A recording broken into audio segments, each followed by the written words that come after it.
Gold, trusted gold buyers. మీరు తాకట్టు పెట్టిన బంగారాన్ని విడిపించి ఈ రోజు ఉన్న మార్కెట్ ధరకు కొనబడను. సరే, తిరుమలకి తర్వాత ఇక్కడికి వచ్చారు. నేను తిరుమలకి ఆనే ట్రాఫిక్, ఆనే లా అండ్ ఆర్డర్, మళ్ళీ సిపి గారు మళ్ళీ ఆనే లా అండ్ ఆర్డర్ ఇచ్చారు. ఓకే. ఆ లా అండ్ ఆర్డర్లో కూడా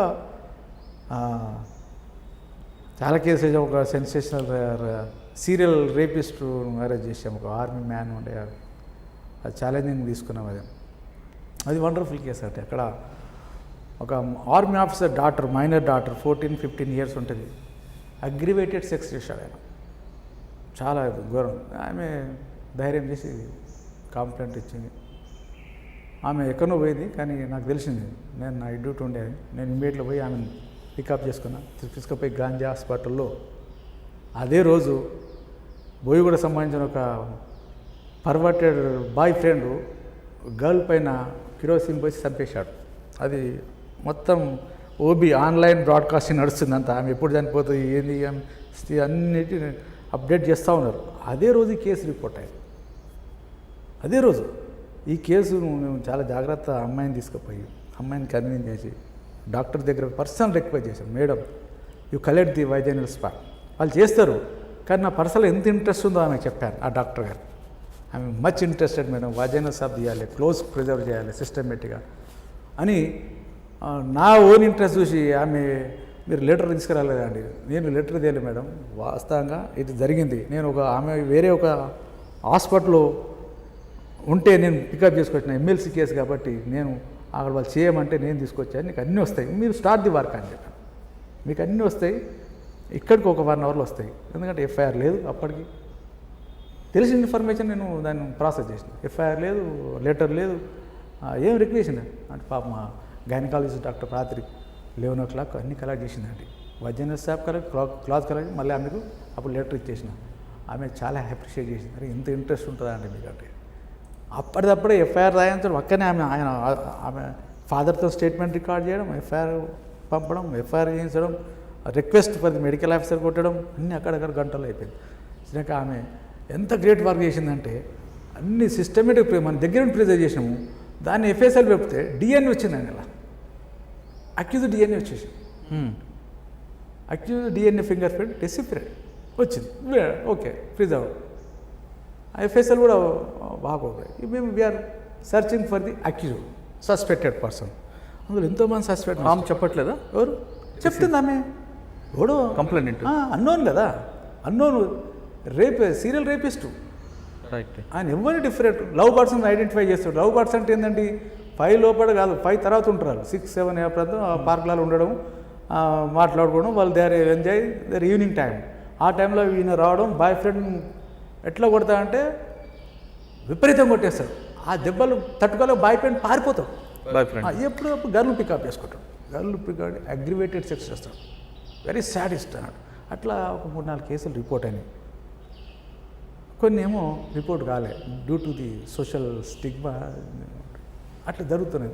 మాకు ఈ కేసు రిపోర్ట్ అయింది. ఈ కేసు రిపోర్ట్ అయినాక మేము human intelligence tower location Sumathi madam అయితే ఎన్నిసార్లు విజిట్ చేసిన సీన్ ఆఫ్ క్రైమ్ తెలుసా. క్లూ రావట్లేదు ఇక్కడ.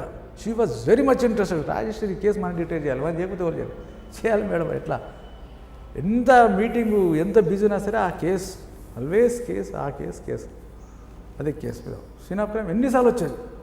ఏ టైంలో circumstances compare with the like అనేది ఒకటి ఉంటుంది. ఏ టైంలో ఏ సర్కమ్స్టెన్స్లో అయిందో అదే టైంలో పోవాలి. ఈ మేడం కూడా ఆ రేప్ అయిన టైంకి అదే టైంకి వచ్చేది. మా డీసీపీ గారు వచ్చి ఆ టైంలో అన్ని సస్పెక్టెడ్ పేజ్ చూసేది, ఇప్పుడప్పుడు గైడెన్స్ ఇచ్చేది. అది సో ఫైన్ డే మేమేం చేసినాం, డిటెక్ట్ చేయాలి. సో ఇట్లా అవుతున్నాయి, కానీ మనకు కేసెస్ రిపోర్ట్ కావట్లేదు. ఫోన్లో చెప్పడం ఏదో చేస్తారు. సీసీ కెమెరాలు లేవు. సీసీ కెమెరా లేవు ఆ ఏరియాలో. మన సీసీ కెమెరా కూడా పెట్టాం తర్వాత. ఆడ లేదా తప్పుడు లేదు, అది అప్పటికి ఐసోలేటెడ్ ప్లేస్ కదా. సీసీ కెమెరా దాన్ని అంటే ఆ ఐసోలేట్ పేరుకి వెళ్తున్న దారిలో ఎక్కడ కూడా సీసీ కెమెరాలు లేవు. ఎక్కడ కూడా లేవు. ఉన్న దాంట్లో కూడా వాడేది ఈవినింగ్ బ్లర్డ్ వచ్చింది. 1-2-3 ఉన్నాయి, కానీ 2 ఉన్నాయి. ఒక కిరాణా షాప్లో ఉంది సీసీ కెమెరా, రాలే అలా. సో ఈ was taking very much precautions అన్నట్టు. సీసీ రాకుండా సెల్ ఫోన్ తర్వాత సెల్ ఫోన్ స్విచ్ ఆఫ్ చేసి రావడం, సెల్ ఫోన్ తీసుకురావడం, ఈవినింగ్ అవర్స్ రావడం. సో మేమేం చేసినామంటే ఈయన ఒక ఎంఓ క్రిమినల్ ఉన్నాడు అని ఒక గర్ల్ని ఎంగేజ్ చేసామండి. ఒక గర్ల్ను మా కోర్ట్ కానిస్టేబుల్ కుర్రోడు కాలేజ్ స్టూడెంట్ లాగా ఉంటాడు. ఒక గర్ల్ ప్రైవేట్ గర్ల్ను రిక్వెస్ట్ చేస్తే ఆమె డికాయ్ విట్నెస్గా వచ్చింది. 40 రోజులు వచ్చిందండి. She voluntarily came. ఈ మా కానిస్టేబుల్ ఆమె కాలేజ్ కుర్రోళ్ళలాగా పోవాలి, ఈవినింగ్ హౌస్లో లవ్ బర్డ్స్ లాగా ఉండాలి. వాడు వస్తాడు ఈ అమ్మాయిని ట్రాప్ చేస్తాడు అని 40 days more than 40 days I'm telling. ఇట్లా చేసాం. డెకా ఆపరేషన్ చేస్తే వాడు ఏదో గుర్తుపట్టినట్టు అనుకుంటాం, గుర్తుపట్టిన అని చెప్పాడు. వాడు ఆ రోడ్లో తర్వాత బంద్ చేసుకున్నాం మేము డెకా. కానీ మేము మఫ్టీలో పెట్టేవాళ్ళం. ఒక కానిస్టేబుల్ ఆయన మన అంజన్ కుమార్ కూడా చాలా అప్రిషియేట్ చేసిన కానిస్టేబుల్. డెకా పైన పెట్టడం, మఫ్టీలో పెట్టడం, రోజు 6 months పెట్టాము. అట్లా 6 months 8 o'clock సెక్షన్ మారుతుంది. 8 o'clock మారడం కాదు, రిలీవర్ వచ్చేదాకా ఆయన ఉండాలి అంతే. 5 to 9 రోజు 5 to 9 పక్కా 3 పాయింట్లలో ఉండాలి. మఫ్టీలు ఉండాలి, వీళ్ళు కూడా కాలేజ్ పిల్లలాగా ఉండాలి. ఏం జరుగుతుంది పై గుట్ట నుంచి ఏం జరుగుతుంది చూడాలి. సో ఇట్లా జరుగుతుంటే ఈ డికాయ్ ఆపరేషన్లో సక్సెస్ కాలేము. లిటరల్గా ఆయన వచ్చిండు, ఇంకో లవ్ బర్డ్ను పట్టాడు, సేమ్ అఫెండర్. కానీ మీ ఆపరేషన్ మా ఆపరేషన్ పడలే. ఇంకొక కప్పులు వచ్చింది. మస్తు వస్తుంటారు కప్పులు, వీళ్ళు చూస్తుంటారు అంతే. మన కానిస్టేబుల్ చూస్తుంటారు, కప్పులు వచ్చారు పోయారు, ఓకే. మధ్య ఎవడరు వచ్చిందంటే మన పట్టాడు అంతే. ఇట్లా ఉన్నది. మా పోస్టింగ్ ఉన్నది, మా పోస్టింగ్ వల్లే దొరికింది. సో ఇంకో కప్పులు వచ్చింది సేమ్ టైంలో. వాడు వచ్చిండు, వీళ్ళు బాయ్ ఫ్రెండ్ మళ్ళీ విపరీతం కొట్టిండు. ఈ boy friend very weak person, కానీ బాగా రిసీవ్ చేశాడు. ఎఫ్ఐఆర్ రిజిస్టర్ ఉంది, ఎఫ్ఐఆర్ బాగా రిసీవ్ చేసి పట్టుకోండు కొడితే వాడు మంచి heavy personality, good personality, army officer. So మా పైన మాది పోస్టింగ్ ఉందిగా, పైన పోస్టింగ్ ఉంది. ఒక ఆయన రిటైర్డ్ ఆర్మీ ఆఫీసర్ ఎస్ఓ ఇంట్లో వచ్చాడు, ఎస్ఓగా వచ్చిండు వాళ్ళు. ఆయన నార్త్ ఇండియా శర్మ, ఆయన ఇంకో కానిస్టేబుల్ వచ్చారు, పడితే కూడా వీళ్ళని కొట్టిండాడు. అక్కడ అమ్మాయి పడిపోయి ఉన్నది, బాయ్ ఫ్రెండ్ బ్లీడింగ్ ఇంజెస్ పడిపోయినాడు, వీళ్ళని కూడా కొట్టాడు. వీళ్ళు అట్ చేసి మా ఇద్దరు కానిస్టేబుల్ బాయ్ ఫ్రెండ్ ముగ్గురు కలిసి పట్టిరాడు. పడితేనే ఫోన్ కొట్టాను, సార్ మా ముగ్గురు కూడా ఆపుతలేడు, సెండ్ అడిషనల్ ఫోర్స్ అన్నాడు. అప్పుడు మళ్ళీ పక్క వాళ్ళు అన్నాడు, మేము పట్టుకొని వాటికి 9 అయిపోయింది. కన్ఫ్యూజ్ చేయట్లేదు, ఏ అఫెన్స్ కన్ఫ్యూజ్ చేయట్లేదు. మేడం చెప్పాం, డీసీపీ గారు మేడం గారు అందరూ వచ్చేసారు, అందరూ మాట్లాడి అని చెప్పారు. ఈలోగా టు ప్రొటెక్ట్ దేర్ మెన్, ఇలా ఎవరైనా వస్తారు డిపార్ట్మెంట్ వాళ్ళంతా AK-47 అవి పెట్టుకొని మొత్తం ఆర్మీ అంతా దిగింది. మా పోలీసులు మా ఇన్నోసెంట్ మీరు కేసులు ఇరికిస్తారు, అది ఏం చెప్పినా వినరాదు. అట్లేం లేదు మేడం, బాస్ ఇమ్మీడియట్ షిఫ్ట్ చేయించాం, బోయినపల్లి ఇంటర్వ్యూ చేయం. Did not confess anything. Early morning confess చేసిన సార్ మాఫ్ కాదు సార్ ఒప్పుకున్నాడు. అర్లీ ఎలా బ్రేక్ అయ్యాడు? ఇది ఓన్లీ ఇంట్రాగేషన్, కార్నర్ కన్ఫెస్ చేసాం. నేను మార్నింగ్ మళ్ళీ మేడం అప్పటికి డీజీ గారు మహేందర్ రెడ్డి గారు మాట్లాడు, డిఎన్ఏ పంపిస్తాం పక్కా టాలెంట్.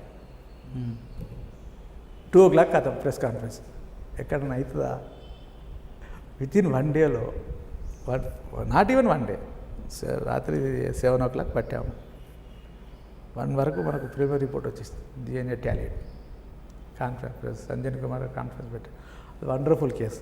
అంటే ఇక్కడ ఆ కేసులో ఆ విక్టిమ్ ఐడెంటిఫై చేసింది ఉందరా? లైవ్ ఉన్నది కండి, ఆ పాత కేసు కాదు, ఇంకా లైవ్ ఉన్నది కదా. లైవ్ కేసులో కేసు వస్తుంది, అందులో మీరు 354, 324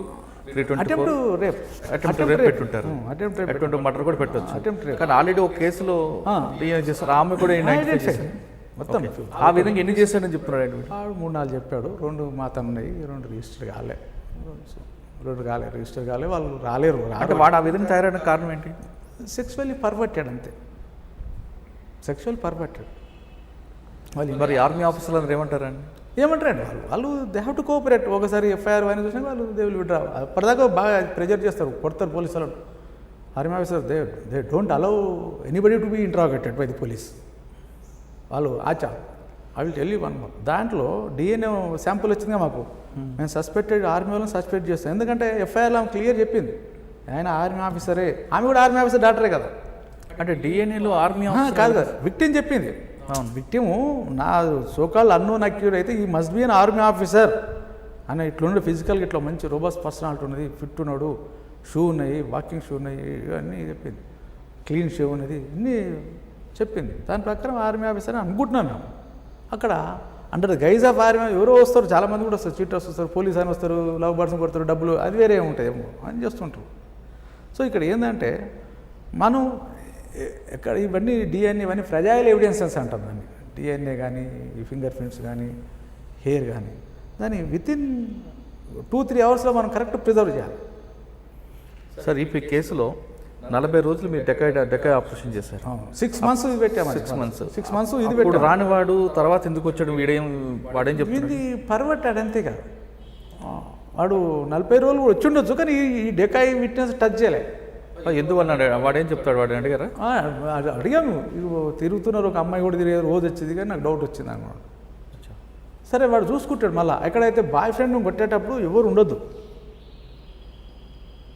మరి అదేందో నాకు ఎట్లా సెక్షువల్లీ పర్వర్టెడ్ అంటే, ఇప్పుడు ఇండియన్లో థర్డ్ పర్సన్ ఇన్వాల్వ్మెంట్ వాడు ఎట్లా రేప్ చేయాలంటే కూడా కొంచెం సైకాలజికల్గా డిఫరెంట్ ఆలోచన ఉండాలి. బాయ్ ఫ్రెండ్ని కొట్టడము, అమ్మాయిని లేపకపోవడం ఇది.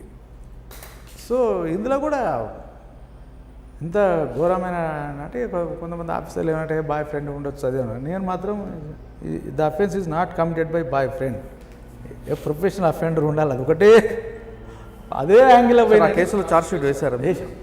కన్వెక్షన్ తర్వాత ఇంకా ట్రయల్ అవుతుంది. దాంట్లో ఇది సెకండ్ 2-3 కేసులు ఉన్నాయి. 3 కేసులో నేను అప్పటికే నాకు ప్రమోషన్ వెళ్ళిపోయాను. ఛార్జ్ షీట్ వేసారు.